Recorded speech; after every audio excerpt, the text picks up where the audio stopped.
Some viewers may find the following video disturbing. Viewer discretion is advised. Moin. Hello, everybody. Say hi to Ben. Hello, Ben.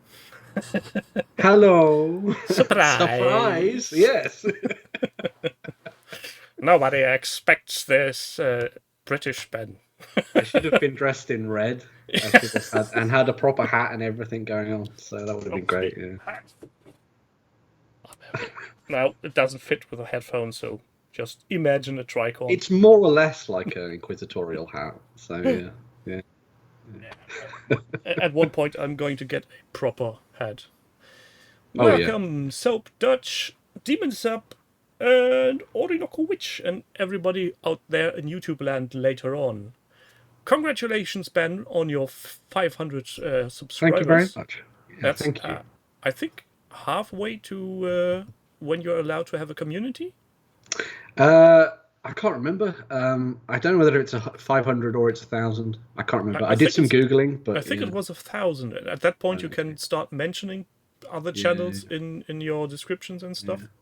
I put some in there and stuff at the moment and that kind of thing. But yeah, it's been good. As you say, I've been riding on the back of Games Workshop. So.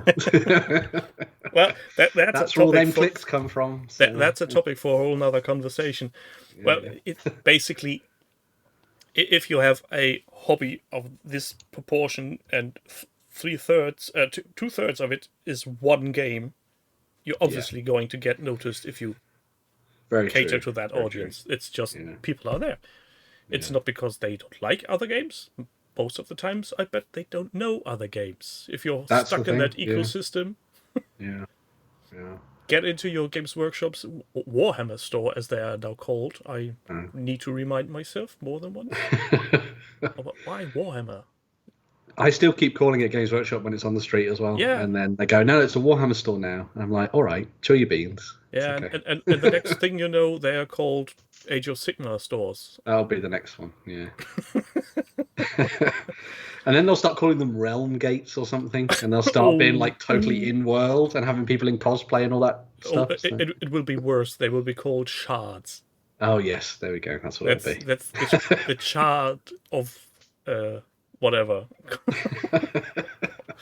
Please, Games Workshop, no. Do not. Another day's hello, Ralph. Jerry got thinner. I highly doubt that Jerry got thinner. I think currently he's probably very thick. He's probably laced with alcohol at this very moment. So yeah. And listening to good music as well at the same time. So. It's a new kind of diet. Only liquids. Mm-hmm. Yeah. He doesn't just do the liquid lunch, he does the liquid dinner and the liquid breakfast. And, and the liquid midnight snack and... Yes, that as well. 11 C's. If a hobbit were an alcoholic. Yeah, oh my god, yeah, that'd be... Yeah. Can you imagine an alcoholic hobbit? Oh god. Is that even possible? I was going to say that's how they've managed to dig all those holes, but that would make them really lazy. Maybe they're all just like on smack or something, and that's what allows them to dig so far through and all that kind of thing. It's the weeds. I have always thought that pipeweed is actually just drugs in reality. So, and I do think about Lord of the Rings a lot. So. Well, there are worse hobbies to think about. Yeah, well, speaking of hobby. Ben was so kind as to slip into the role of presenting, what's it called? Project numbers? Titles? Links? Yes. So, I will be that master, yes. Yeah, so give it to them. Okay, yes. So the first one, there we go. I'll put it in the chat for everybody to have a look at as well. So this first one, are you introducing it, Tim, or am I doing it? What do you want me to do it? If you want, cool. I'm not saying I didn't show some of them, especially because of you, but I may have. So yeah, the first one's from Luke Pryor 1, and it is something near and dear to my heart, as you might have imagined. Burrows and Badgers. One of the few projects that is actually current with Burrows and Badgers. If you Yeah, look into that's the true. project system, currently Burrows and Badgers seem to be on a weird sleeping cycle. Yeah, I think it's an interesting one. I think it comes down to the cycle of the Kickstarters. I think whenever a new Kickstarter comes out, they get like a new uptick, and then people paint them like 4 months down the line, and then actually when you get your big surge up of new projects and stuff. But maybe it's because I haven't talked about it too much in a long time. That might be the other reason. So, could be. Yeah. But no, I remember when I saw these and gave out a golden button for all the stuff in this one. I just thought it was phenomenal. I think what's really nice is that it's so like animals. You tend to think of them just all being of like, oh, you just paint a bird like a chaffinch or something. But actually, when you think about it, there's so many other bloody birds out there that you can have so much fun with it and paint things in different ways and all that kind of stuff. Yeah. And because they're all one-piece models, you've eventually just got that model, whack it down on a base, and then you can just have fun with the painting and just go for it. And that's exactly what Luke Pryor's done. So it's just amazing stuff. And the nice thing is these. You can have actually fun because this little bird we have now on screen might be the only one thinking that, but at first glance I thought this is some kind of Boba Fett armor just because of the green. Oh yeah, that's kind of cool. Oh my god, we need to have that now. A Star Wars Burrows and Badgers crossover. Oh. Well, one of the things that Michael loves, apart from anthropomorphic animals, is sci-fi. So maybe we'll get Burrows and Badgers in space. That would be pretty awesome. Hey, you may want to do some Star Wars. Nudge, nudge, wink, wink. Yeah. Wink. Yeah. Know what I mean? Yeah. But and speaking of tiny one pieces, I need to plug something because today I received something. Oh. Now let's see if this is actually working the way I'm intending to. Oh, hold on a sec. Now, where's that damn camera? Too many options. Overlay cam? No. Where? Bloody hell. Top-down cam. There it is. And some light. Ooh, what you got there? Oh, Regnards! Oh my god! The Regnards have finally arrived. I completely missed out on those. I was so in on picking them up, but then just completely blanked on everything they were doing for it. And I feel really bad now because there's been all the other squatty League of Votani nuts going on at the moment as well. So yeah. Yeah, and let me just put it this way. These are one of the finest cast resin miniatures I ever seen. I've not seen as much as Jerry, and any others potentially, but these are really nicely sculpted and cast. Yeah. It's really tempting to get some paint on those. I was going to say, you're going to use them in an army that will actually be used in anytime soon, or is it going to go on the back burner for something else? Oh, those are going to live up there on the shelf with all the other miniatures I just bought for painting, which is mostly miniatures from Morg Miniatures, some old what was that? Grebo Games Kickstarter action specials. Yeah. A Dunkeldorf miniature I was gifted, and some things from what's that dude called again? Heresy Andy. Oh, awesome! Great. That's cool. Speaking of him, he's also still in. He owes me some miniatures. There's still a Kickstarter outstanding from him, but. Okay. This is where you get to do the call out. You see, so. Yeah. Oi, you owe me stuff. I paid you. Yeah. Yeah, but back to willows and wisps and weird animals. Yeah. The other thing that I really liked about this one was the basing, because I always fall down when it comes to basing, because I've done all that work on the actual model, painting it up and that kind of stuff. And when it comes to the basing, I don't go as far as what Luke Pryor's done here and all that kind of thing with sort of working out different textures and heights and all that kind of stuff. I tend to just kind of be very basic with the bases and things, but I feel like I should do more. but funny thing is, for that problem, there's actually a coin that had been termed within a certain northern German part of the hobby community. There's a podcast called Magabotato, and a prior member of that podcast never cared about bases. Right. Yeah. He did miniatures to an outstanding degree, but the bases were just bases. So whatever color splatter was on the base was done and dusted. Oh dear. And that his name was Gregor. And when miniatures were done in a fashion where he says, "Okay, I'm done with it," they were just called Gregor ready. Because he couldn't be asked with the basics. So if anybody else had a miniature done and nothing with the base, this is just Gregor ready. We don't need to go any further. So you got army ready, parade ready, Gregor ready. Yes. There we go. Yeah. And technically, there's so much color on those minis of his that they still qualify for anything. Yeah. The other thing that's really nice about this one, I really like the photography as well, because clearly they've got enough terrain and all that kind of stuff for them to be playing the game, and so they've made really good use of it to get the Lloyd shots. Always appreciated, and the close-ups and everything like that as well. But in situ, because I think that does a massive favor for the miniatures. Because if you take a photo of something in a light box, it's going to pick out all the kind of nooks and crannies and the things that you missed and all that kind of stuff, right?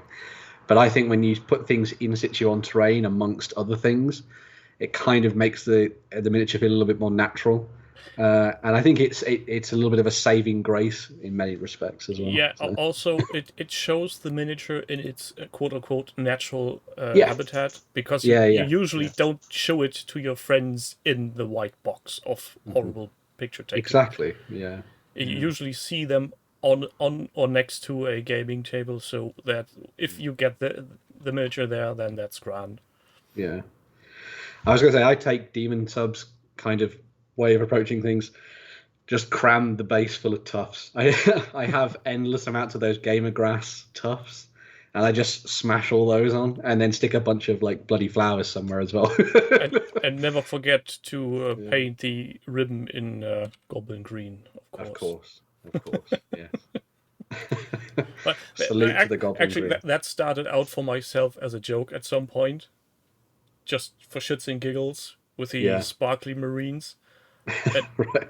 And now I can't stop. I think it genuinely looks good on a lot of miniatures, to be honest, actually. It works. I think it has a reason why it kept so long in the hobby. Yeah, definitely. Yeah. And sorry, go on. If you go on Instagram and follow some of the painters that are currently working for Games Workshop, they also do their... this has been sitting in my closet for 30 years. Now I'm painting it, and the base is getting goblin green. Oh, yeah. I know. Is it Louise Sugden? I know she does some of the painting tutorials and stuff. She paints all of her stuff from kind of like that retro era in the goblin green bases with the sand as the texture rather than it being actual flock or anything like that. And it looks amazing. It still looks great. Sand, goblin green, dry brush yellow, done. Does Ben it was good for our fathers, so it's good enough for us. Very true. Does Ben realise this show is 30 tightly scripted minutes? Well, you're in for a surprise. Well, that's usually our tagline, tightly scripted 30 minutes. Because in the beginning, the first few episodes when I was doing the solo, I tend to ramble along. Yeah. And then Jerry appeared, and we got sidetracked. Even more rambling. Distracted, and... talked about weird shit.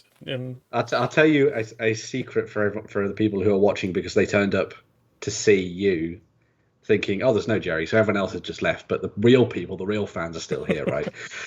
We were doing our weekend to shoot last week, and obviously we did the community spotlights. Sorry, the Spring Clean Challenge winners, that kind of thing.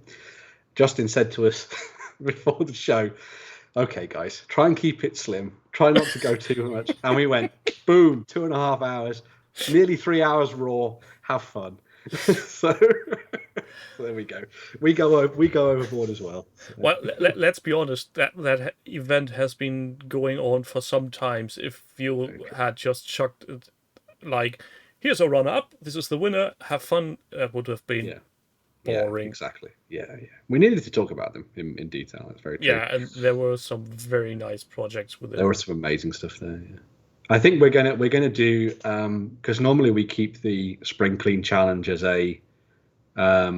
just one section in the project, but I think we're actually going to do a proper 2023 drop down effectively, because there's so many in there now, and the system doesn't sort them particularly well. that we're going to be like, if you want to enter this one, maybe just relist it as 2023. So watch out for that when we get around to it. So yeah, that recycling Spring Clean projects seems to be a thing. Yes, very true. I've done it myself as well. So, yeah. Well, can't blame you. Yeah. So what's next then after this very nice intro? Yeah. So next up, we're going to be doing even more boroughs and badges, because why would you stop? Yeah. And this is from Lonkello. There's the link for everybody to go and have a look at themselves. Slightly different painting scheme. Yeah. I think what was really nice about this one was so I viewed the last one as kind of almost approaching things from a sort of almost grim feel, I think. But what I quite like with this one was that it kind of almost has sort of like a sort of whimsical fantasy watercolor washed vibe. Yeah, which is a long way of saying colorful. What I missed the first time around, looking at what I just now realized, he made actually the rims of the base look like it's wood. Yeah. I think that's amazing. I love, like, even if that's a mistake, I think it's a really cool mistake. But yeah. He may have stumbled across the technique by mistake, but I'm pretty sure he's replicating that. Yeah, but again, it kind of feeds into that idea of it being whimsical and that kind of stuff as well. I just think it's really nice. So it's it was really fun looking through this one and having a peek at what he'd been doing on this. I remember this was I think that was the stuff that I gave the golden button for back in the day. Back in 2020. It's been running for some times, and sadly has been. I don't think it's if it's abandoned or if it just didn't update it anymore. Yeah, I'm gonna say it's going in the cycles. That's what it is. But I'm also kind of hoping, we show these projects off, and even these ones that have been dormant for a year or something, maybe people will come back to them and start adding to them, and they're going, oh, I completely forgot about that project I made. Yeah, the project is active. August isn't. Now it's almost a year, but since just pushing button is not enough, the sneaky git, and some streams ago I started adding my comment that they have been visited by the Hobby Hangout, so which I know will then get them a message of some description going, hey, somebody left you a comment. And then I lure them in again. It's a good way to get people to go back to their stuff. Yes, you are tempting them with the drug that is hobby. So. Come, we have what you desire. We give you attention. We give you a space. You are quite right, Demon Sub, by the way. That dog is very Dogtanian. I think I had that model and I painted it up like my friend's dog and gave it to her, so as like a little kind of gift thing. But I couldn't help. I painted it up in like her favorite colors, but initially I was thinking sort of Dogtanian kind of ideas with the blues and the whites and the reds and that kind of thing. But no, it's a genuinely really nice hobby, a project that shows off more of the bros and badges hobby and what's awesome about it. So Toros, if the chat seems to be lagging, you want to refresh. Yes, yeah. That's always an option. Yeah, refreshing or tweaking with your little quality wheel. Sometimes that'll make things catch up and stuff. So and since I'm broadcasting on full steam, Shall we venture on in the next Yes. project? Yeah. So next up, we are changing tack, but we're going to another game that I still maintain that I introduced to everybody at Beasts, now on tabletop, obviously. So Saga, yeah, because, and I'm not lying, I'm not lying about this. I'm the one who was like 4 or 5 years ago, was like, hey, this is a really awesome game called Saga.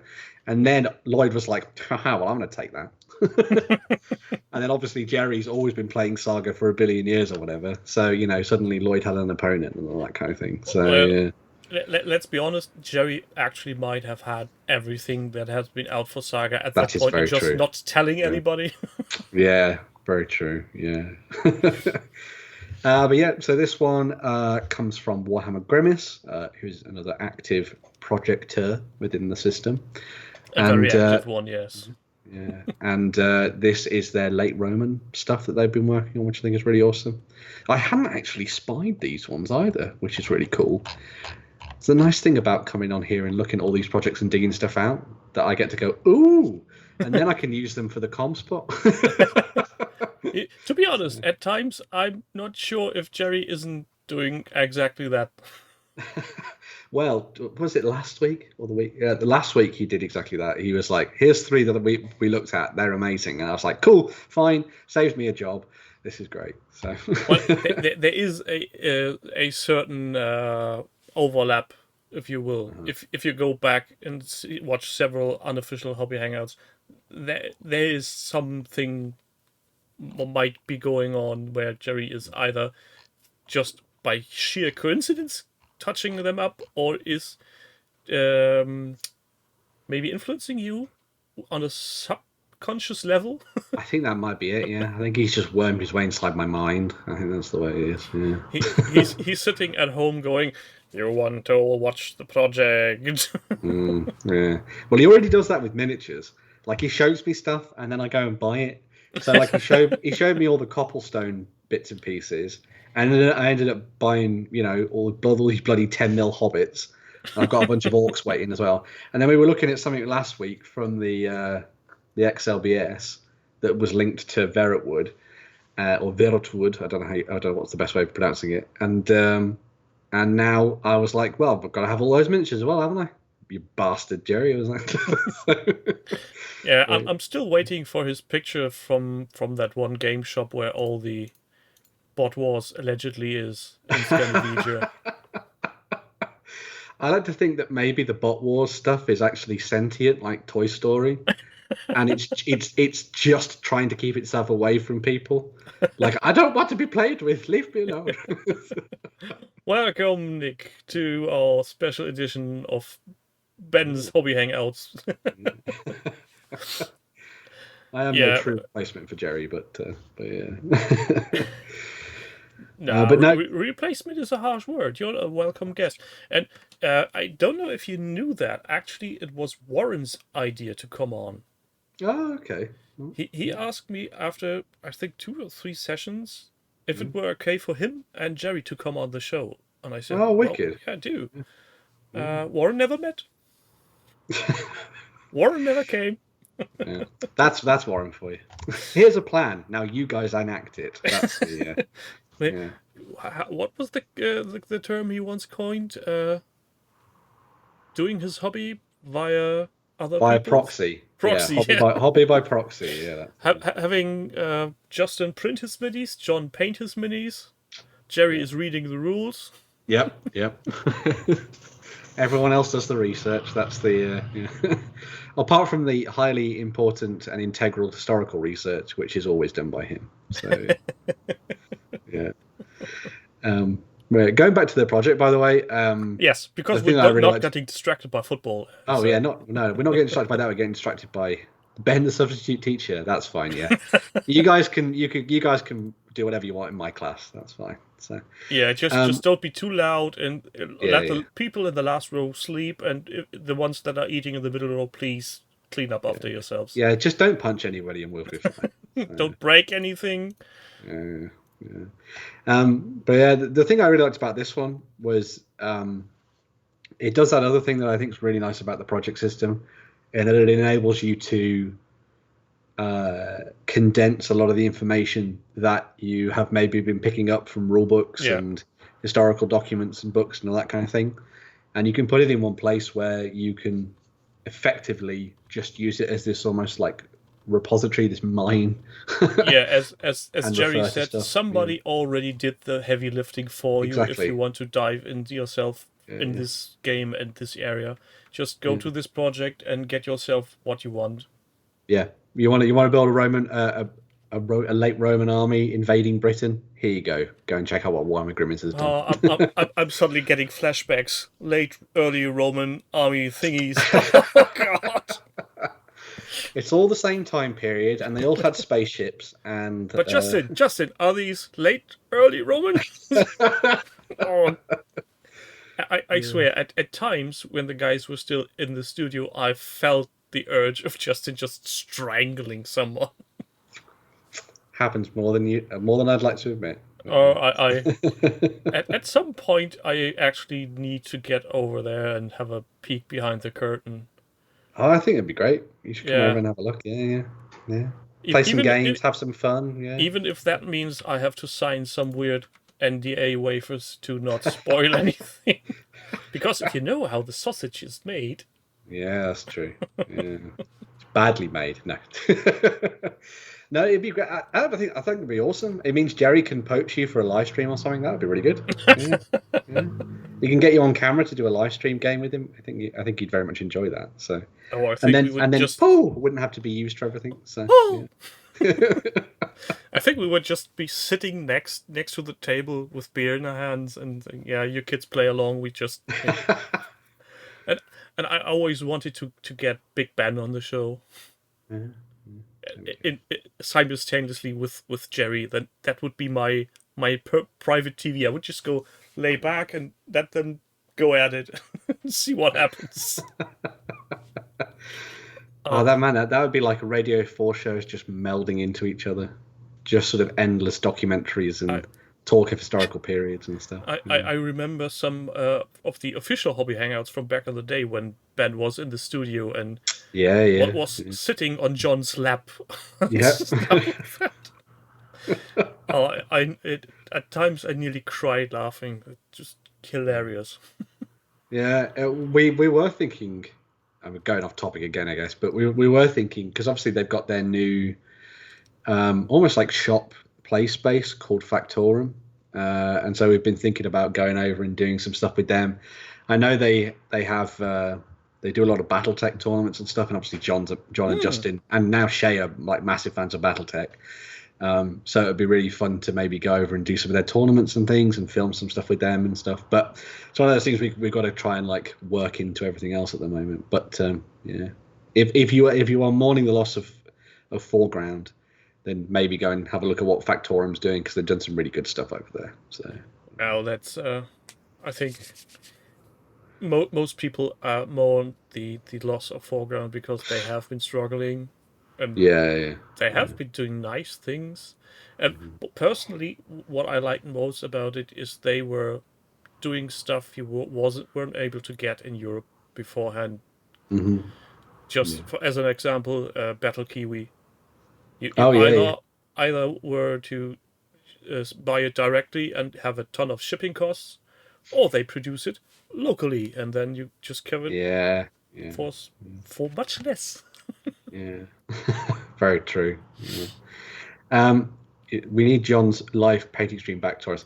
We do, and I have been talking to John about that. So, fingers crossed. But I can't say any more than that because wheels within wheels. I guess everybody here knows that whatever is said here is to be taken with a grain of salt, and more or less is what we wish for, and the higher ups are the ones who are making the calls. I can say as many things as I like, but we can't hold you accountable for it, can we? Yeah, that's true. Unless somebody knows unofficial. Where you live. Would be a shame if your docs would be leaked. Yeah, Rolf, I've seen that Dead Man's Hand are going to be selling Old West buildings. They are, yeah. They've picked up the seems to be some things in motion in the back. Speaking of motion, this was only the third project. Let's get on to the next one. I was just gonna point out quickly how Yes. cool those Romans actually look. Like that middle image with the sort of red brick sort of The gravel. gravel that they've used for the baiting and that kind of thing. I think it's a really nice start for stuff. And it'll be really fun to see where they go next, unless they're fighting in like a quarry in Doctor Who style or something. But you never know. But yeah, really awesome stuff there, and I really like the little sort of temple statue thing as well. I think it's really Doctor Who? nice. Yes. So the next one, we're going a little bit Christmassy. Now it's getting And also cold. a little bit frosty, yeah. So this is from Bex, who I think is actually one of our newer people on the site, or at least has started doing I think projects. she quite joined recently, 3 months ago or something. She had been on stream for several occasions. But so this one is looking at Frostgrave, and as they say, because this is a figure agnostic game, they've been going a little bit wild when it comes to the miniatures that get used in it. And I think what a cool idea to have gingerbread men running around in a a forgotten, ruined city, trying to hunt down treasures. Oh my god, we need Shrek Shrek. as a giant. Oh, Shrek army.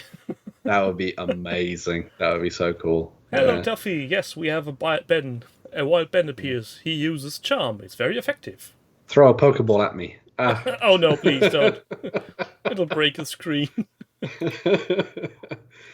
But as Nick has said, these do look delicious, which I think is a major tick in the win column.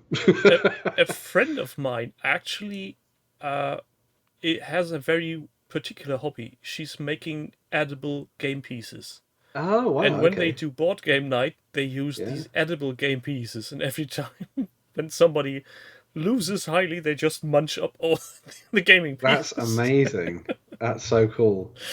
So if you're not careful and you're someone like me who's just constantly munching, suddenly all your tokens are gone and you're losing the game. Where's all your money, Tim? If you have any tokens left, now it would be the time to place them. Can I borrow some? No. I knew there's people who do like candy D&D dice and stuff. And I know that a lot of people will play with maybe like 3 or 4 sets during a session, and when their dice do badly, they just eat the dice, which I thought was great. I thought it was a great way of doing it. Yeah.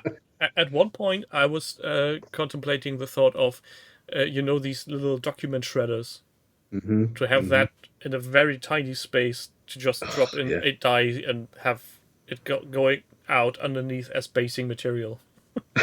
Plastic shreds. Awesome. Yeah. Very cool. Yeah. Now serve me in death. Yeah.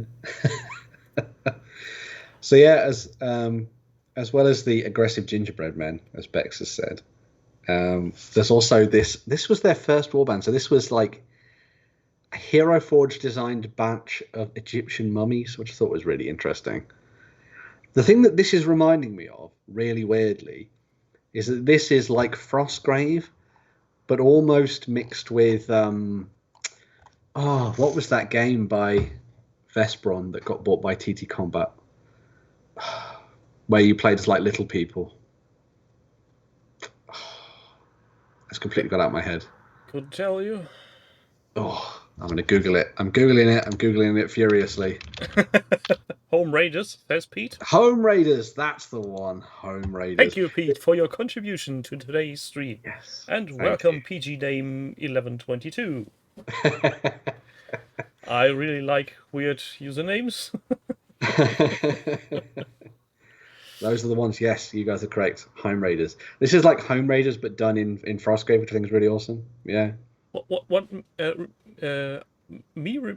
oh god. Oh, words. Right order. So this terrain reminds me an awful lot of a movie. Christmas movie. Oh, Nightmare Before Christmas. Nightmare Before Christmas. But this is where the debate comes in. is that a Christmas movie or is it a Halloween movie? So Why not both? it could, yeah, exactly. Why not both? Yeah, Well, yeah. the hero obviously is a Halloween character, but it is a Christmas themed. Yeah. I think you've solved the issue there. It's the best of both worlds.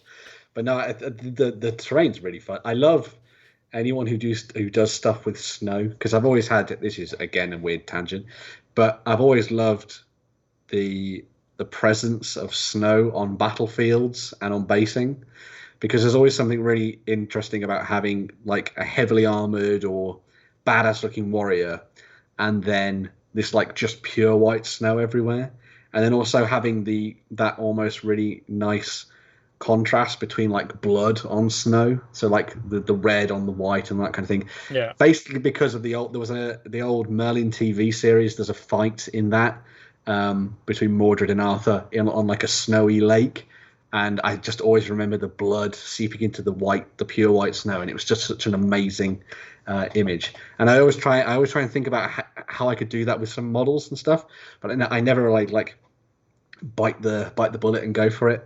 Although I am looking at those new Leagues of Votan models, and I'm maybe like snow dwarves kind of works. So. yeah, but I don't think. Maybe the problem is if you want to use these effects on the miniature base, the bases themselves are way too small. Maybe you need. That is true. Yeah. Maybe you need some terrain pieces where you can just live out this fantasy. I think thing. that might be a maybe better approach. What's it called? A display piece. So, these plinths where you just put. Like a diorama. Or yeah, exactly. Yeah. So if you have them sitting on the shelf, there's more to it, and on the gaming table you just have a plain snow base. Yeah, that's true. The surface is bigger where you can work, and you can make more intricate things like little puddles of mud and streams and all that kind of thing. and what's the opposite of frozen? Gaseous molten, liquid when snow's starting to melt. Oh, like the and thaw, settle. yeah. I think that's yes, Dutch, and the yellow snow, of course. Nobody ever mentions the yellow snow.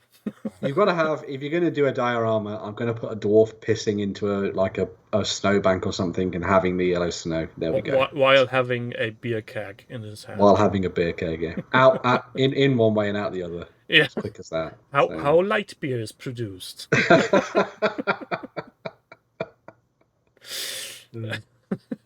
I love that the comment section is as degraded into Thor, slush, no. Great, yes. Slushy, snow, and Thor. Yeah, that's the way to go. Yeah. To be honest, comment section is behaving tonight. Oh yes, yeah. Which is weird because I'm the substitute teacher. You should be misbehaving. Yeah. Well, spelling L suck into the snow with piss. Yes, that's the way to go, Nick. Yeah. But you needed to make it in runes. So that obviously. Yes. This is a diorama in the making. I love it. A completely piss drunk dwarven Blood Bowl team pissing sucket elves in the snow. That'll be great. Oh no, someone needs to make that. Wait a minute. I mean, Nick makes really big things, right? There we go. That's the next thing for Nick to make. Nick. You've jobbed yourself in. Yeah, it was his idea of elf suck, so now he needs to deliver on that idea. Exactly. Very true. Yeah. I'm really interested to see where this one goes. Because obviously we've got 2 warbands already for this. I want to see more of the tabletop, because this was one of the things that Bex did with one of her other projects for Moonstone. Yeah, Moonstone. Yeah, very interesting table setup. Yeah, I want to see that kind of thing done for this. Show a little bit of a game being played out, maybe that kind of thing. Battle reports. It could be really fun. Yeah. Oh, Duck, welcome. You're late to the Ben party. And speaking of people being late, next project, please. Yes, we shall go for it. I think we're staying in the Frosted Realms. Next up, we have is it? Which one is it? It's Dungeons and Doggies. Which is kind of Frostgrave, isn't it? Yes. Because Yeah, was this going to be used as a Frostgrave warband or something? I think it was, wasn't it? he said Yeah. as much as far as I can remember, and he also tagged the related game. So That was it. Yes, of course. That's what that section's there for. see, sometimes my Sometimes it works. my thing up there has doing things correctly. But this is a range that I always thought was just so much fun to play around with. Because one of the things that we often get is that you kind of get like model blind, I think, where you have so many models that just look the same. You know, elves are elves, dwarves are dwarves, men are men, orcs are orcs, all that kind of thing. But then you have people like when Steamforge did this, where they just created a bunch of doggy adventurers, and obviously they've done cats as well now. And I just think these are brilliant as a sort of way of changing the game on how you approach putting models on tabletops and what you use them for as well. So yeah. And I think they've done a very good job of distinguishing these separate dog races on which classes they might fit. Yes, I think that's really cool. Yeah. Having the sort of husky as a sort of noble Templar, I think, is a really good way of approaching it. And then you've got like a lovable golden retriever as your wizard. Yeah. With the tongue hanging out and all that kind of thing. And I'm not saying he reminds me of a certain chancellor of an unseen university, but he does. Very true, yeah. So if you want to call him, what's his face again? Oh, mind. I can't remember names. I can't remember any of that. Maybe chat will tell us, but yeah. God. Ridcully. Ridcully. There we go. Thank you, Rolf. Ridcully. Yeah. This is one of my favorite of this whole project, the little duck sound. I think that's just so gorgeous. I mean, so lovely. There is so little dog to begin with. Exactly. There is not much to have in any sense of model, and then the legs are even more tiny, if that's even possible. And then you just slap a giant coat on it. I was going to say the cloak is like 70% of the dog at that point. And the weird thing is, since we all know how these dogs run around, it still works because that thing is just going up in the air. Waddling, flopping all over the place. Yeah, it's amazing. He might strangle himself if he's passing beneath something like barbed wire. I'm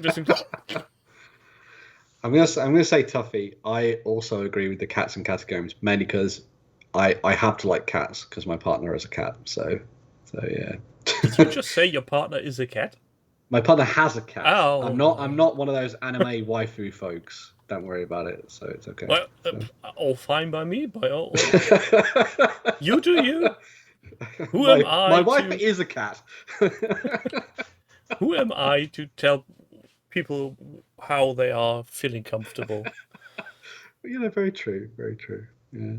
To be honest, if people were just living out their inner wishes, it would be way more relaxed. And Tuffy, yes. I'm not a furry. No. We have established this day one when he started with Burrows and Badgers. Oh, that's true. Oh man, one of them a secret furry. You just need to come out of the closet. Why? Yeah. Out of the kennel. Out of the kennel. Oh man. This is going downhill fast. That's true. Yeah.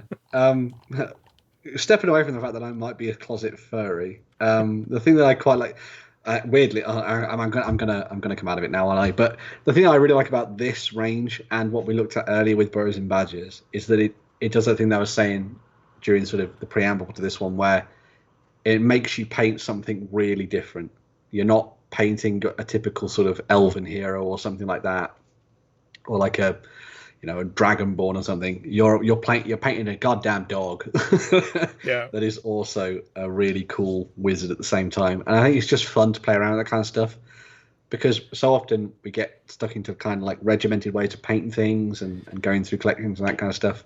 Yeah, so having something that steps away from it is great. Just painting animals, you're also, the instant I think of painting a certain kind of animal, I have a very fixed picture in my head, Yeah. and it's very hard to diverge from that. So even if I think horse, I know there are horses in various shapes, colors, and sizes, and markings, but mainly my mind says it's brown. Yeah. Maybe it has a white spot in the front of the head, or it's black or white. That's it. Yeah. But all what's in between just somehow gets lost on the table. So yeah, these miniatures who force you to blend things because you do not just have the dog but also the human aspect. Mm-hmm. Oh, Pete, if you don't know what's a furry, stay away from the internet. Do not Google it. Keep your small piece of sanity and blissful ignorance. Yes. I am going to say, though, when we went to UK Games Expo in 2019, the day, I don't know if have we talked about this? No, probably not, actually. The day before the show began, in one of the, I think it was either in the Hilton, I think it must have been in the Hilton, there was a furry convention. And so when we walked into the hotel lobby, we were just surrounded by animals. And it was really, really weird because they would lick each other and do all sorts of weird stuff. And it was like, okay, you do you, whatever. But yeah. It was very you strange. stay on that side of the room. Yeah. I'm not telling you can't do what you do, but I tell you can't do it with me. Exactly. Yeah. Stop licking behind my ears. That's the way. The moment you're able to scratch the back of your ear with your leg. Justin was enjoying it, Tuffy. Yeah. Well, let's not talk about people who are not here to defend themselves. Yeah, that's true. Yeah. Maybe we should stroll on to the next project. Yes. So we're sticking with frost gravy stuff. But we're going to be looking at a little bit of terrain, actually, from Doug the Fug. Yeah, and this terrain really sticks out in the quite literal sense. Yes. And that's not... I was not trying to make a very bad pun here. This is the most stickiest terrain I've seen in a long time. Yeah. The thing that's really nice about this is that I find terrain making really tough on me, kind of like sitting down to do it. Mm-hmm. I always get distracted by other stuff, and then I never get around to doing anything to do with terrain.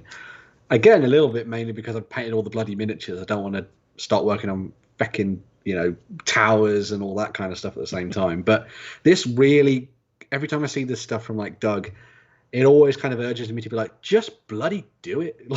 Seriously, just sit down and start making some terrain, and it looks really effective and really awesome. And I totally agree with the kind of spiky nastiness of this stuff. I think it's really cool. Yeah, and even though in a close-up you can tell what he has been using as materials, I think in the grand scheme of things, if you're looking at from your usual arm's length table distance, it's totally fine. Yeah, exactly. Yeah. And that's how you're going to be viewing any of this stuff, isn't it? You're going to be, standing back at it, and as long as it has the effect as a whole on the tabletop, I think it'll be great. Especially if you work this into other bits and pieces so that it, feels natural to the terrain and tells a story and all that kind of thing. So, and it's something different from what I've seen for Frostgrave so far, because usually what you get for Frostgrave is ruins. Yes. Yeah. And I know the story behind Frostgrave is, yes, you are exploring ruins, but your band has to have some kind of of operations at some point. Yeah. So and I don't think that every band can find some weird abandoned building that's still usable to some degree. So why not have some very true guard towers? Yeah. At least this way you can be sure that there's nothing haunting it. Exactly. Under the floor. Yeah. Everyone else is sleeping on top of an Indian burial ground. But... exactly. But you're fine. Yeah. Something grabs your ankle while you're in bed and suddenly you're gone. Or gives you a blowjob like in Ghostbusters. Yeah, that's the other way. In Ghostbusters, there was a blowjob? Yeah, in the first one, when Dan Aykroyd's character's in bed, then the ghost sneaks into his bed and, Oh yeah, as they say, noshes him off. I So, remember. yeah. And for a second, I was thinking about a scary movie. Oh right, yes. Oh, Yeah. oh, okay, yeah, the other way round, not giving, receiving. Yeah, Duffy, a bit like last night's game of what was it called again? Hold on. Vesson. Oh, you were playing some Vesson. Oh, that's awesome, man. I really want to play that game. It's great fun. Yeah. And we almost didn't die. Oh, that's good. Duck the fuck. Yeah, well, it is what it is. It's blowing up. Hey, you told me I could go off piste with this, so I did. Fine. So, This is as anybody should have seen now after 120 episodes. There's the big green screen and beginning the stream saying this is for a mature audience. Nothing will be held back. If you can't handle this, you're free to go. This isn't a mandatory attendance class of any kind. To stick with the substitute teacher's thing. Oh dear. Sorry, go on. No, you go. I was going to say, someone raised up the idea of how many times has Doug stabbed himself. Yeah, Demon Sub was saying, like, how many times has he stabbed himself picking that up? I imagine quite a lot, especially when reaching into the box to pull them out as well. Yeah. And can you imagine if Jerry had fallen out of bed on those instead of Oh, his 50 God. mils? Acupunctured by Frostgrave terrain. Yeah. Cause of death, cocktail sticks. Cocktailed to death. Yeah. I mean, going back to what you were saying about people building things within the ruins of like Felstad or something in Frostgrave. There's the entire section of the game given over to the barbarians and stuff. So if you wanted to have like more of a legitimate reason for having these kind of, outposts and that kind of thing, where everyone else has got off to hide in haunted blowjob libraries, you could have the barbarians being the ones setting these things up and all that kind of stuff, which I think would be really cool. So yeah. Well, it's always nice to have some stuff that tells a story and that kind of thing. So. It doesn't need to be a haunted mansion with blowjob. It could be a brothel. Yeah. Exactly, yes. The haunted brothel. Yeah. Get your spooky, ice-chilled, horrible blowjobs here. Oh, we've started something. Yeah. What?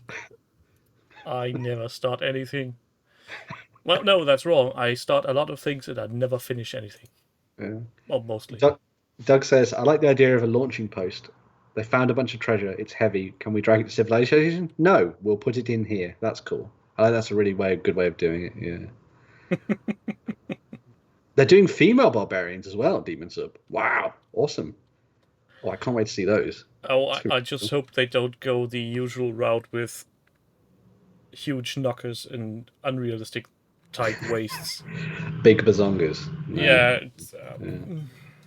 They've done pretty well with the female kits so far for the soldiers and the wizards and that kind of thing. So I'm hoping they're going to do the same kind of stuff with their barbarians. That would be really cool. That's one of the things I like for at most small miniatures makers when they take a realistic approach to bodies, whichever gender. So you're not just having your hunky space marine and your Baywatch babes, but you get your bartender with beer keg as a belly.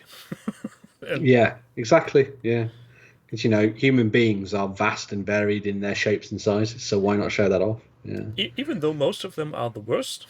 Well, yes, that's true. There was a really interesting thing, going off topic again, but there was a really fascinating interview with the Perrys about sculpting, and they really hated the heroic sculpting of fantasy models. Well, they didn't hate it, but they preferred not to do it. And so everything that they approached with Games Workshop, they'd always try and get historical models first, so that they could do the more realistic and better proportioned models and stuff, which is why they work so much on the Bretonnians and things. But when the Lord of the Rings game came around and they were looking for sculptors to do that, they were like on it. They were like, "We'll do that." Gimme, Realistic gimme. proportions. Yeah. And they locked themselves away for like 3 or 4 years or whatever, and just did some painting and stuff. So yeah. But, Hello, Crispin. Welcome.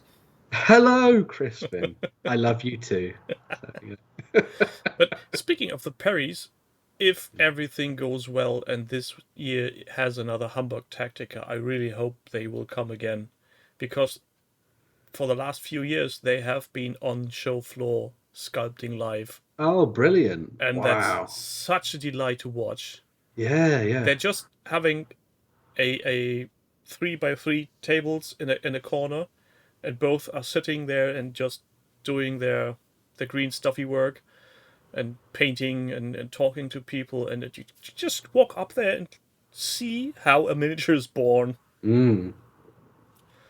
It's I think just- that's so cool. Do they work on do they do the 3-ups, or do they work on like actual 28mm stuff, or what's no, the... actually 28 mils, Yeah. which Oh is man. even more mind-blowing when you're Oh yeah. the first time watching him do a miniature with a prosthesis. Mm-hmm. Yeah. I can't handle making miniatures with 2 working hands. And he has a robotic claw going, Yeah. and another hand to actually do the sculpting. It's just mind-boggling. The other thing that came up in that interview with them was they talked about him losing his arm, and when it happened, he basically talked to his higher ups in Games Workshop, and they were like, "Well, you're probably not coming back to work then."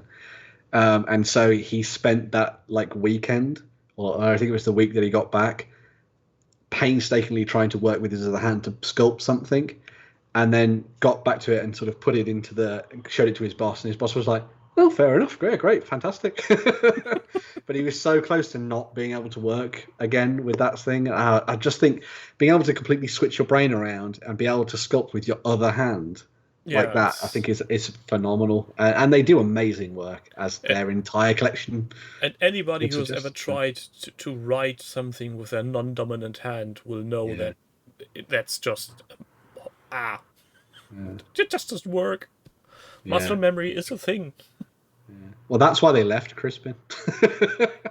They left because they didn't agree with Games Workshop in the end. So they sculpted Smaug, and then they left. And now we go on further adventures. And speaking of go on, there's, I think, another project of Feldstedt. There is, yeah. So we've got even more terrain that's being worked on by Tauchi. And I've dropped into the chat there. So this one's a tiny project from last year, actually. Yeah, over a year old now, but it's still marked as active, so yes, maybe we give him a little nudge.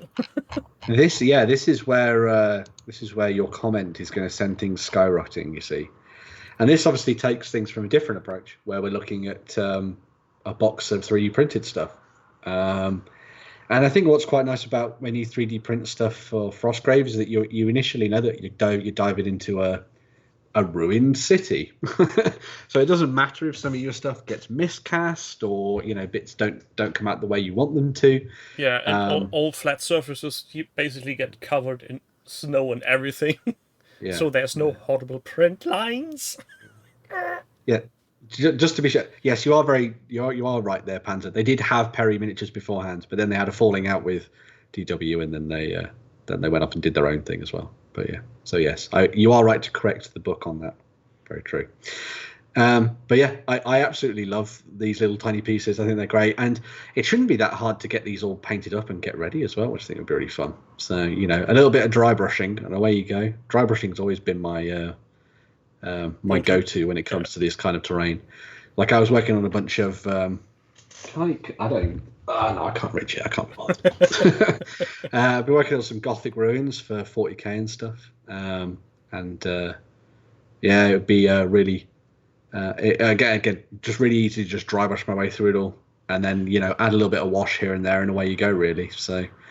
And dry brushing, that's the thing where badly printed 3D prints with heavy mold lines or print lines really fall flat on their face, because you see these even more. Yeah, well, that is also true. Yeah. Which is sadly a thing. But then again, if it's your hobby, it's your hobby. Yeah. I think I'll be second to last to get a 3D printer, and the last person will probably be Jerry. Yeah, that's true. I mean, you'd be surprised how many 3D printing things he actually picks out actually nowadays, which is really weird. He's like, "Oh yeah, I've seen this thing." Well, it's how to put it. The act of sculpting, the creativity of the people making the models isn't anything to sneer at. And let's be blunt, Games Workshop and other companies have made this for a long time to make more efficient molds. There's nothing new to it. It's the sheer, really the end user product here that's, in my eyes, most of the time, still shite. It's just not up there. And yes, I know there are printers and settings where you can make very good models that are almost as good as board miniatures, and I won't deny that. But most things I see are shite, because people are impatient and they just want to get their stuff on the table. And especially at Star Wars Legion, you can see this very often, that people have been printing like mental, and they just go with the maximum settings they can get away with without ruining everything, and you basically get Lego sets on the table. Yeah. And at that point, I'm just saying, why? And it's not like they print anything very intricate. It's a square with a dome on top. Yeah. It takes about 10 minutes to cut that from some foam and put a styrofoam ball on top of that, and then just sprinkle it with grit and stuff. Again, I'm not going to ramble about 3D printing now. No. Like I see the use of it and how it can add to what we do with our gaming tables. But I think there's as Doug did with his work, I think there's something nice about seeing how they always said with like Wallace and Gromit and all those old kind of like plasticine style stop motion things, it's nice to sometimes see the thumb marks and stuff on the models. I like seeing the process of how something's come to life, and I get that a lot with handmade scratch built terrain. Obviously I don't do that myself, but it's nice to see that when other people do it. Do it for me. And the thing is, if you see a model, even if you can tell which parts have been used for that, let's call the Pringles can tower, that's a classic. You know how it's done, but you also know how much time it took for somebody to sit and make it. And the 3D thing is, if it's set up correct, you just push a button and wait. Yeah. Which, I get it, is a way to do hobby for some people. And like Crispin is just telling in the chat, if you start interacting with the models and don't use them just as is and start tilting and you use different settings on your printer and really fine-tune it, you can get decent to good results, but most of the people don't care. They just or just be John, and just for some reason whenever he prints seems to come out nice, so because he's some kind of weird scion. That could be just because it's a mechanic miniature he's printing and somebody has already done all that work. That's true. I would like to bet on if he would try to print something like, let's say, Eldar. It would look he is totally using different. a resin printer as well. Yeah, he's using resin. I've just seen Crispin talking about it all in the car. It's very interesting seeing the processes that John goes through and all that kind of stuff as well. And he does use pre-supports as well. Going back to this project though, one thing I wanted to, those trees in the background are intriguing me. Because they're like little kind of like shop bought trees, I would guess. Maybe for some kind of decorate. I'm trying to make out what's written on the top, but I can't really. Something's telling me, like, I want to say that they're kind of like a WizKids Warlock thing, maybe, but I can't tell. Normally they have kind of like, they are Christmas trees. Yes, I would say that those are decorative trees. Oh, do you reckon they're like something? Oh yeah, man. That's a really good way of picking some up. I never really thought about that. What, decorative trees from Christmas? Yeah, I've never thought about just getting the ones that you get off like a cake or something and using those. That's a really good way of doing things. Now we know. Cake decorations are a go-to if you find some cheap sauces on eBay. They have Or buy the cake with it on. pillars, Roman-like pillars that go on trees. Trees, cakes. Why wouldn't they go on? Intriguing trees, entertaining to look at. Well done, Nick. Well, yes, and if you have seen the Edwives, please call us. yes, please. I like taking pictures of trees, as Tim knows. So. Oh yeah, go in January and pick up some stuff in garden centres. I don't think you need to wait until January. Just go the day after Christmas. Oh, that too. Yeah. It's like chocolate on Easter and Christmas. 2 or 3 days later, they just throw it around. Yeah, that's the way to go. So, but we have some more to go. We do. Yes. What's so the next? So we're sticking with Frostgrave. We've got a theme going on. So this is from Cuirass, who has been. This was looking back at their first game and playing Frostgrave with the kiddies, which I think is really cool. Two really awesome warbands that were put together for this, and I loved that there was a kind of narrative rundown of how things went. For that, with a battle report and things. Unfortunately, no pictures for that, but it was cool to have a read through it all, which is nice. I think, if I'm not mistaken, his kids also painted the miniatures? Yes, they did, yeah. So it was, I believe they picked out all the colours they wanted, they picked out how they were going to paint them up and all that kind of stuff.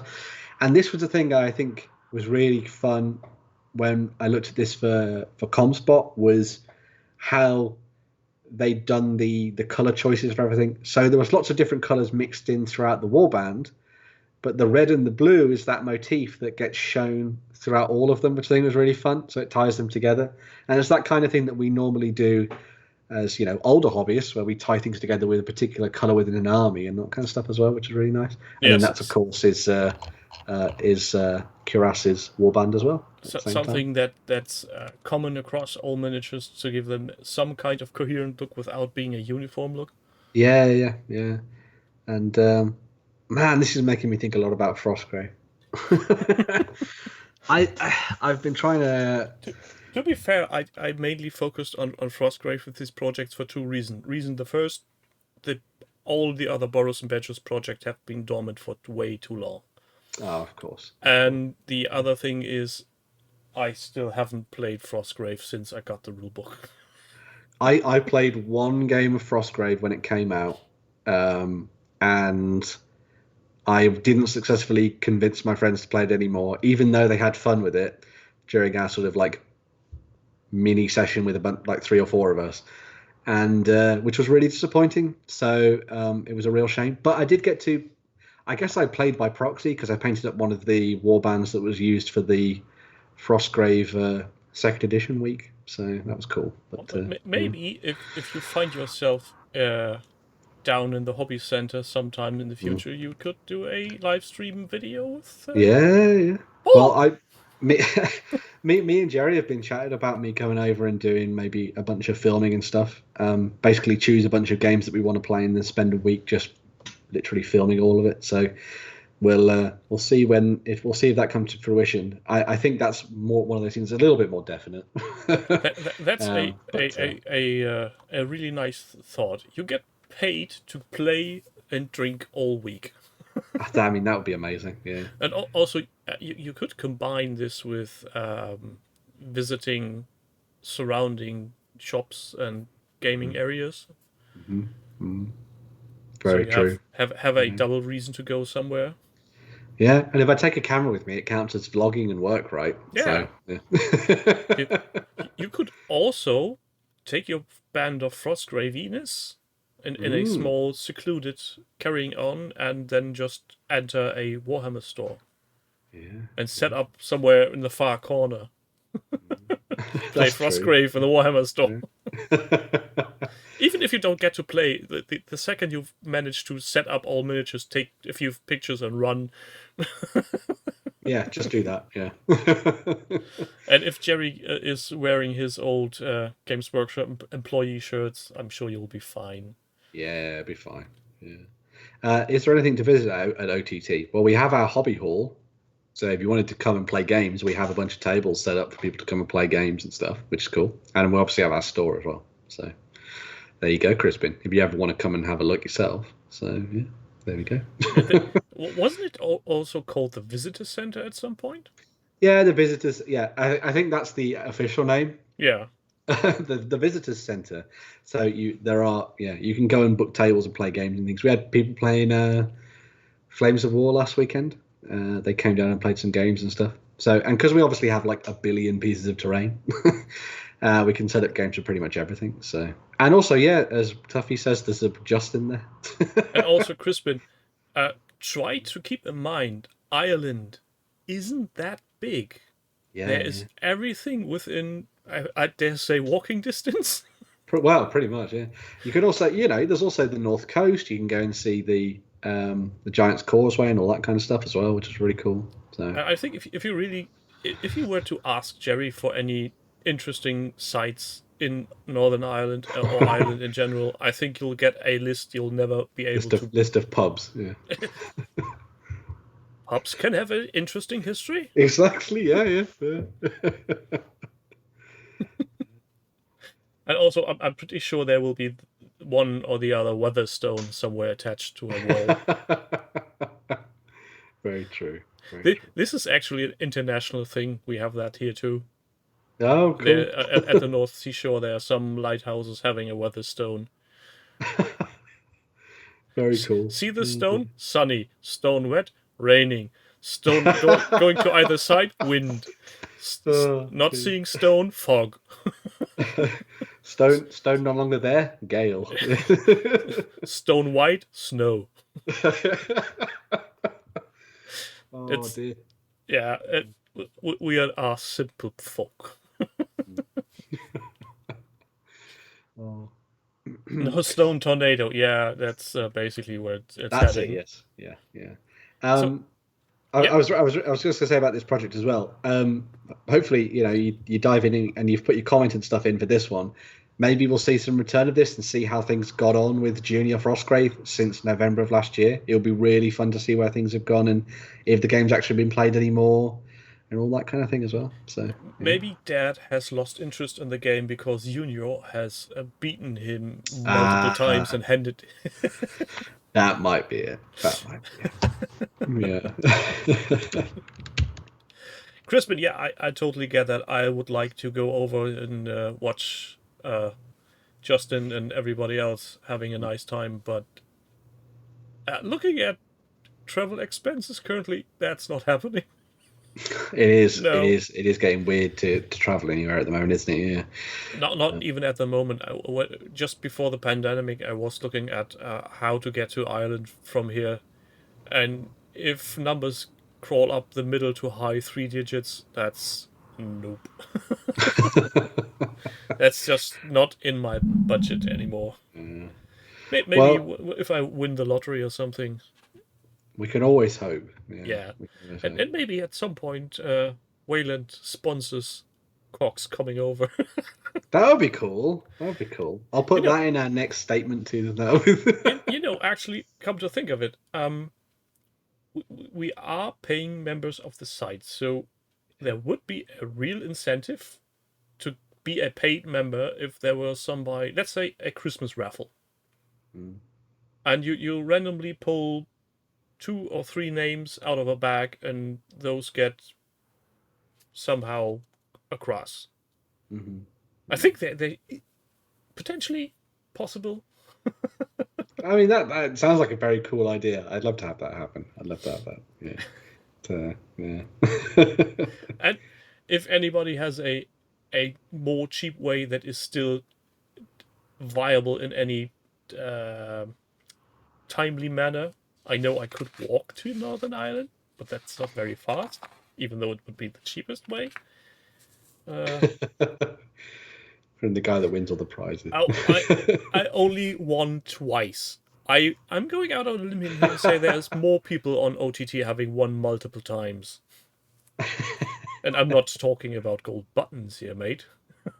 You can choose how many. You can choose which part of Justin you own, Demon. There we go. But you need to lick it. Yeah. That's true. Yeah, to claim it, you need to lick it. Star Wars Legion 40th anniversary of Return of the Jedi next year. Boot You camp for can't make Legion. me see Oh. in-laws. Well, we could always blind you. That's true. Game by touch alone. Oh God. Well, I know. It would be nice to do something like that, or at least have people together. One of the nice things about Salute actually is that because it's such a relaxed show, we do get to tend to hang out with Cogs and stuff like that, and other members of the OTT community. So if you're around and for that's why Salute I'm next year, pestering anybody? Jerry all the time that he needs to make sure that somebody from OTT is getting over to Tactica in Hamburg.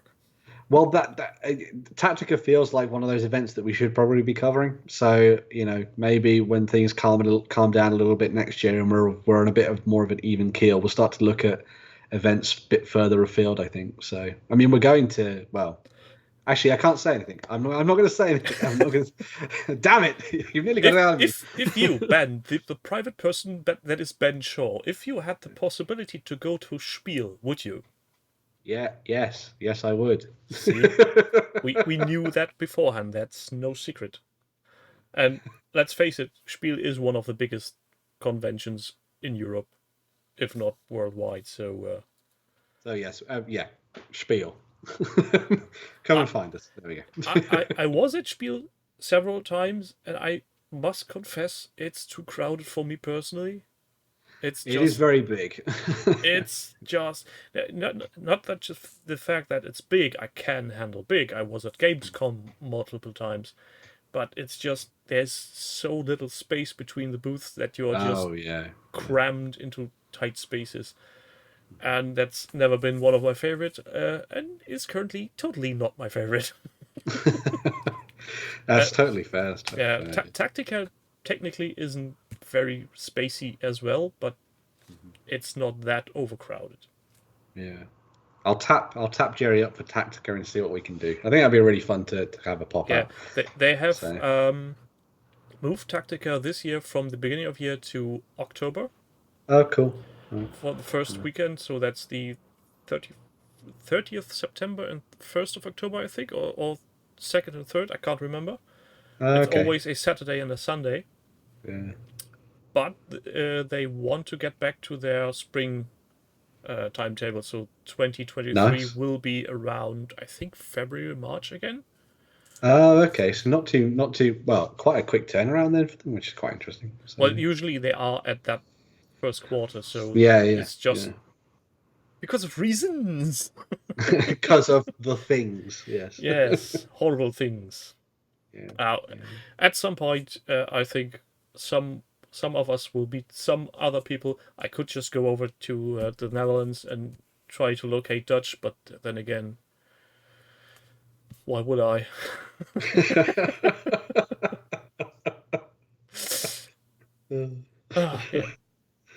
Going over the last project of the evening then. Yes, we have one more project, which is something that flies in the face of everything we've talked about tonight so far. Yeah, this is. I had a very specific reason why I picked this project. Go for it then. Tell me what your specific reason was. Go for it. This is a project that has been devised of Carla Spicter to gift away a Tau army. And this is basically just a what's in the box of her army. But it's a cooperative project, so if somebody takes the miniatures off her hand and then chooses to continue the project, somebody at OTT, Jerry, can add that person to that project, and then they can show what they made of. That's really cool. I really like this. This is one of those I think I completely missed out on as well. And I'm glad that it's been dug out and I can have a look through it. Which is a really fun idea. What a cool way of thinking about things. Yeah. I think this was conceptually made just short after the announcement that there is this feature of a cooperative project, the possibility to do so, and there's really just a handful of those right now. At least I haven't seen very many of them. Yeah. Well, I think it's one of the things that we kind of mentioned, but it didn't really get. I think we should probably revisit it in a show and kind of show it off a little bit more, I think. But I think it's really fun to dive I think into. the biggest hindrance is simply the fact that you can't yourself go on, create a project, That and is true. invite Yeah, other yeah. users. And I Yeah, get yeah. on a technical level why that is, but it's still I will join making all of your projects. yeah, but Yeah, it's still making things it's a barrier. cumbersome. You need to have somebody do things for you, and Hmm. I'm pretty sure I have a slight understanding on how stressed and how much on edge most members of OTT are in regards of workload. So Well, yeah, sometimes. Yeah. Just sometimes. But, let's just say there's a time before and after stream yeah. to talk about things. Yeah. Things that might But have been said after the course of 1, 2, 3, 4 beers or something. As you've been flicking through this, I've been sort of taking in everything. There really is a whole bunch of really cool looking Tau in there that would be up for grabs for someone to have a pop at. I love that there was. I think there's something. Is it further down or have we gone past it? I was engrossed by you.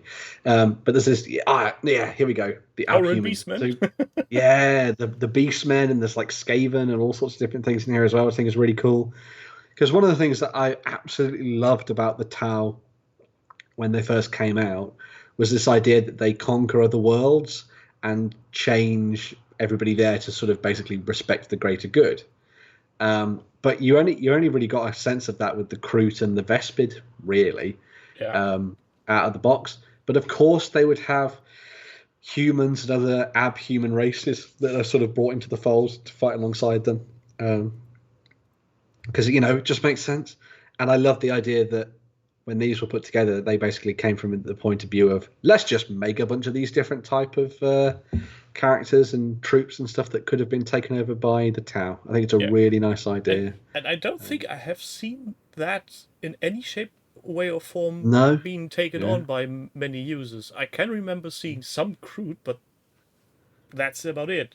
Yeah. So having something like this, which kind of really puts that at the front and center, I think is a fantastic way of approaching things. I think it's really cool, and hopefully, Jill was saying there that Goran was saying that the idea from Holly is it had a few people interested, but then nobody's really got back to them or something, which is a bit of a shame. But hopefully, again, this will kind of signal boost it a little bit, get it up there in front of people or something. So yeah. And to be fair, I didn't like Tau the day Games Workshop introduced them. Yeah, I was in the camp of, oh, this is anime, this is manga, this isn't really something we want in 40k. It doesn't fit. But then again, I also dislike the orcs they brought out after Gorka Morka. Oh well, I love the Gorka Morka orcs and the ones from second edition way more. Yeah. And you are an orc connoisseur as well, so Well, it's they started to grow on me actually then because like mushrooms. and because they are really nice modular miniatures. You've got a pair of legs. You've got a torso with your ball socket joint going on the legs, 2 posable arms, and a head that can be tweaked without looking too wonky. I mean, even if you tried, you wouldn't be able to get 2 orcs looking exactly the same. Very true. And then the other thing as well with orcs that's so great about them is that anything goes. So you can stick any old bollocks onto them, and they still look amazing, which is great. So yeah. Yeah, and you can go absolutely mental on converting them and not being afraid of any serious gamer taking you not seriously. Imagine, I think if you would use this Tau army we just looked at and put it on a gaming table, it might turn some heads and raise eyebrows. But if you take something like, I'm sure you've seen those, the was it 6 or 8 orcs that make up the tank? If you put that on the table, everybody will have a laugh. Nobody exactly. that plays Warhammer will go, well, that's a silly idea. No, that's orcs. They are meant to do that. This is how it all works, man. Yeah. And if you take 3 gobbles and stack them up and give them a large trench coat and a big gun, that's an orc too. Oh man, now I'm thinking of orc army ideas. That's cool. I'm actually going to point you to something. If you like orcs and stuff, which of course you do, the article that I put out on the site tonight that went out at 7. In that, I've got some of my friend's orc army, which he's converted up, and I think he's done a really good job with them. So, just a plug for him. If you go and check that out, and then check out his Insta, I think it's worth going to have a look at because he's done some really good conversion work and stuff like that. And I actually think that space orcs in particular have done very much for people being creative on the table. Yes. Because yes, basically the idea is you've got these mushroom people and they will things into existence sheer by numbers. Go nuts. Yeah. I did actually see that video, Dave. Simon Clark, who does that, he's friends with the Yogscast or something. So he showed off some of those Hawaiian orcs in a stream. Oh, those look lovely. So they're amazing. I love the amount of effort that goes into those lovely resin bases. The bases are insane. It's fantastic. Such a cool idea. And I really liked your Orc RAS stuff as well, Tuffy. I thought that was really neat as well. So, yeah. Waiting to see more of that in that project. I think that'll be really fun. So yeah, at some point I might crack and that's the one demon sub, by the way. Sorry. and That's bring the out my 40k orcs again just for painting up more of them. Because there's so many of them that not painted. I think I have around 70. I like 70 of the original Gretchens. You know, the monopose with shooter.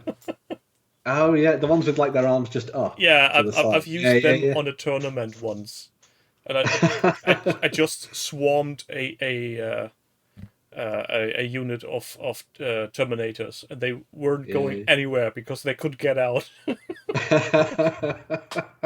You're in the target. I mean, they got slaughtered in the end, but yeah, I had fun. That's the main thing, isn't it? Yeah, very true. I was going to say something. I forgot what it was now. Never mind. It doesn't matter. It'll come back to me in the dead of the night when I remember. Yeah, and then you will sit there screaming at your will. other half.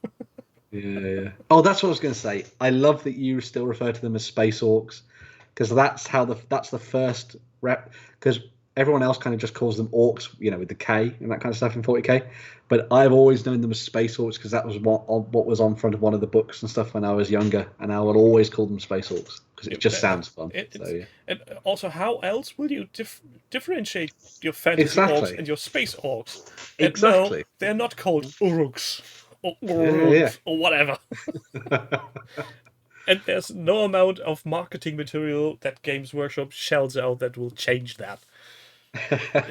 I literally know nobody that plays 40k or Age of Sigmar to this day who calls them anything but orcs. Exactly. Very true. Yeah. Why would you? Exactly. Yeah.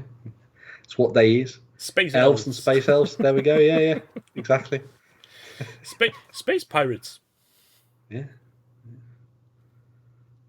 Yeah, there were some. We're starting to get into this dangerous. Oh, everything was better back in the days. No, not everything was better. There's a certain rose-tinted glasses effect when looking back at things, true. And but yeah, maybe it was a simpler time. What do you mean start to get into? Yes, that's true, Jill. We have been on that for a while. Yeah. Space Marines. Yeah, I guess the Marine. You could have a Royal Marine in a historical setting. There we go. Well, that's why I'm getting around it. Yeah. The Marines itself is a definition of a unit in the. That is true. So. Yeah. Also, they're called cans. Hubie tins. Oh dear. Yeah. Looters, those were one of my most favorite faction. Never had any of those, but simply because of the fact I couldn't afford any of the official Games Workshop models to loot. It was really when I started out with miniatures, I didn't really know what I was doing. Like, so my friend had introduced me to the lore of 40k and Warhammer Fantasy Battles, Mhm. but I didn't really know that you couldn't kind of mix them together. So my first purchases were an Eldar Farseer and a bunch of Guardians, which up until last year or whatever were still the same Guardians. In fact, here's one of my original Guardians. You probably can't see because it's a bit too dark. Oh, But there we I can see. yeah, It's little not bit. very in focus, but Yeah, that's me. I'm channeling Jerry. That's what it is with things out of focus. But and then I bought a box of Skaven clan rats from like fourth, fifth edition Warhammer Fantasy Battles, and then I took them to this Warhammer club that we set up at school. And my friend went, "Oh, you can't use those together." And I was like, "Oh, but they're my units to fight with my Eldar Farseer." And he's like, "Yes, that's two different games." I was like, "Oh, okay." yeah, if you don't get told these things, how would you know? Exactly. Yeah. And And that was a Goblin Green base. yeah, You were. my first official Games Workshop booklet I had, aside from buying several White Dwarfs, was actually the second edition Codex for Orcs. Oh, nice. And then it's the most hilarious fluff in there imaginable. It's just grand. That alone, Yeah. one of my favorite is the description of Storm Boys. All those weird younglings going around parading and polishing their boots and exercising and doing weird stuff. Oh, that's cool. I like that. That's That's nice. just. Yeah. Did you Yeah. know those initial miniatures weren't sold in Germany? Were they not? Oh, No, wow. Okay. because of that rune they had on the helmet. Oh, okay. It was Fair. a Well, wee yeah. bit too close to home in conjunction with Ah, the helmets and everything else. So right. I see. they were Yeah. hard to get. I'm not saying I Hmm. didn't buy one. I'm not saying I didn't paint them up in uniform grey. You found your way around it. You found your way Well, around it. that's I think 10, 15 years later when I for some reason had actual luck with an eBay auction and getting a full set Oh, of okay. Yeah. miniatures, the Yeah. original metal minis, and Yeah. boy, I hate gluing them. Nothing would stick, and yeah, let's be frank, I was too stupid. I didn't know how to clean them. I didn't know anything like an activator for super glue existed, so I just slammed them together. To be fair, when I started out as well, I left so much. Well, I don't clean my mold lines up now anyway, much to Jerry's annoyance. Um, but I didn't. I never. For the longest time, I didn't cut anything like flash off or anything like that. So we'd always have like these big bits sticking on the side of them. And I was like, well, I can't get rid of that. It's metal. It's just on the miniature. And then my friend was like, no, you just need to clip that off. And I was like, oh. Well, if you had bought into Curious Little Ragnards, there's no mold lines. Oh, Zero. beautiful. Oh, There's only a slight bit of flashing under the feet where the pegs for the sprue gates actually go. There's nothing on them. I think oh. even Jerry would be hard pressed to find something he needs to polish before painting. Oh, those do look good though. I need to have a look at those. Are they going to be readily available at retail and stuff, or what are they doing I with don't those? know. Or, I I know he had made several waves of ordering because he started with one wave thinking, nobody will buy these. We'll make whatever amount. And I think they ended on wave 6 or something. wow. Okay. and Fair enough. and these waves are getting sequentially shipped out, and wave 1 just completed shipping with we were the last one to get anything because Uh-huh. he actually, and this is one really thing I really keep him in high regards for. He managed to get somebody in France to do the distribution and just handle all the VAT and everything else. Oh, that's cool. So I just got Yeah. my minis as I bought them, pretty like in Mhm. pre-Brexit times. Very nice. And That's this nice. this is one of the things that keeps me from buying most of the other Kickstarters that are running, because Mhm. no matter how small the amount is I'm paying for the miniatures, it's always 10 to 15 euros on top for import fees. Yeah, that's true. And if I'm Yeah. buying things like the latest set from Fugu, Fugu. the walls, I just bought the walls, not the graves. They were, I think, £18. And yeah, put on another £12 just for shipping handling fees. Courtesy of the Well, German state and DHL. yeah. It's like I was looking at those Artel, the Brotherhood of the Nine Yeah. last week. And that set's like $100, €100, something like that. €100. So it worked out about sort of 80 quid. But then the shipping took it all the way back up to 100 quid. And I was like, oh, okay. Yeah, Fair it's. enough. Yeah. I think as far as impact on hobbies goes, miniatures have the worst part of it gotten. Yes. There's a fuck ton of good companies sitting on the wrong side of the channel, as far as I'm concerned. Very true. Yeah, I guess that's true. Yeah. There's so many companies over in America that I would love to be able. I'd love them to be over here, or at least have some better distribution stuff, like the Black Site Studios collection. I'd love that to be more readily available here in the UK. I know that Don't Look Back, which is their horror game, has seen some distribution over here through. I think it's the people behind Spectre. I think Spectre Miniatures, but again, they've got all these other amazing games out there that I just can't play because it's prohibitively too costly to dive in and give it a shot. But we never know. And here's the thing: if you're buying something from a country that's literally on the other side of the planet, I get why shipping is expensive. Oh yeah. If I buy from a country which is basically in trebuchet reach when you go to France, Well, it's a tough sell.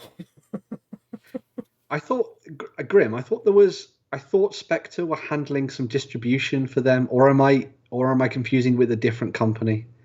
Because I was hearing about Don't Look Back, and someone said, "Oh, you can get it from over here because someone's shipping it," and it was one of the people that they did have something to do with Spectre, but now they don't. Okay. Oh, and Nick is making quite a good point. If any of the English distributors and companies come over to any continental activities, they really don't want to take back stock with them because then they have to pay fee again. So I'm guessing there's an incentive of leaving goods here and maybe having some kind of sale. True. At least that's have been the way the last few years, and I'm just going to look. So Tactica, where is he? So we are getting visited by Battlefield Berlin, Brother Winds, Fire and Sword, Deep Cut Studios, Summoners, War Factory Poland, Aladdin, Dust 47, Freebooters Fate, Micro Art Studios, Miniaturicum, Modular Dungeon, 3D Printing Terrain, and the list goes on. Mostly Wargames Illustrated will be there, Warlord will be there, so there will be some people coming over at least. Okay. So not too bad then. You'll get a fair few people over, which is cool. So, yeah. No, Taffy, it's not a fast drive from where I am to France. The closest other country I could get to would be the Netherlands. That's about an hour's drive straight west. Which I have been multiple times. Interesting little country. Tasty, delicious snacks. I've never been there, but I would love to. So yeah. Oh, if you ever manage to get to the Netherlands, try to get to Groningen. That's a very tiny village kind of city. They have a fixed boat in the canal where you can get nothing but pancakes. Oh, in various definitions and sizes. So, like your faceplate size. You can get them with bacon, you can get them sweet, you can get them with bananas if for a reason you want some vitamins in your Why would I want that? Yeah, it's... I I don't want to think about that. Oh, I'm getting drools. I'm thinking about the cake that I can see on my kitchen counter just behind this screen. Yeah. Wow, that's a good jump off point as any, since it's getting late, and I think Thank you. Go and have some cake. the cake is Yeah. calling. Yeah. The cake is calling. Just want to say thank you, Grimwolf, for pointing out that Modifius now handles it. That's cool. I did not know that, so it's good to know they're doing it. Hopefully, maybe Modifius will carry some more of their range as well. That would be fun. But anyway, there we go. So Yeah, Dutch stroopwafels and fla. oh, You know what that yes. is? Is the stroopwafel the one you put on top of a cup of tea or something? And Yeah, it it's heats basically up, two it's all thin gooey. wafers with caramel syrup in the middle. Oh yes. And fla Nom, is nom, nom, nom. fla is something. It's like custard, but thicker.